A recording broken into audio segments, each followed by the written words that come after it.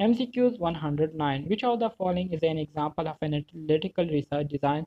So a study examines the effect of a new diet on cholesterol level. Cholesterol level के लिए जो new diet किया जा रहा है तो उसकी वजह से क्या असरात मुरतब हो रहे हैं उसको मालूम करने के लिए हम जो स्टडी करेंगे तो इसको हम एनालिटिकल रिसर्च डिज़ाइन कहेंगे. MCQs 110. Which of the following is a limitation of experimental research design? Experimental research design की कोई एग्जांपल बताए तो लिमिटेशन बताए they may not reflect real world condition. ये हमें जो हकीकी कंडीशन होती है जो असल कंडीशन होती है उसके हवाले से कोई बात या कोई इंफॉर्मेशन नहीं देती. MCQs 111. Which of the following is example of observational research? A study examining the relationship between social media and well-being. Social media और लोगों के दरमियान क्या रिलेशनशिप है इसको मालूम करने के लिए हम जो स्टडी करेंगे ये हमारे साथ ऑब्जर्वेशनल रिसर्च डिज़ाइन कहलाएगी. MCQs 112. Which of the following is a limitation of observational research? They cannot establish causality. Already हमने स्टडी किया हुआ है. एनालिटिकल रिसर्च डिज़ाइन का बुनियादी मकसद क्या होता है? यही कि काज इफेक्ट रिलेशन को हम क्या करें मालूम करें. ठीक है, तो ये भी पढ़ा हुआ है एक्सपेरिमेंटल रिसर्च डिज़ाइन की, तो ये भी हमने क्या किया हुआ है पढ़ा है. क्या study examine the impact of new drugs on pain level in patient with arthritis. Which of the following is limitation of experimental research design?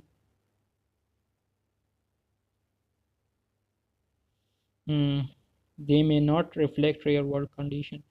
MCQ 16 observational research design की एग्जाम्पल तो वही बात है. इन एग्जाम्पल्स को भी अच्छी तरीके से देख लीजिएगा. ठीक है, एनालिटिकल रिसर्च डिज़ाइन के एडवांटेजेस क्या है? इसके ज़रिए हम कैजुअलिटी को इस्टेब्लिश कर सकते हैं. 18 में क्या कहते हैं? Limitation of observational research design they relay on self reported data. Example of observational research examining relationship between caffeine consumption and sleep. Analytical research design के दरमियान क्या है? They may not generalize to other population. सही है. तो ये हमारे साथ यूनिट नंबर 4 था जो कि हाँ जो हमने इसको कवर कर लिया.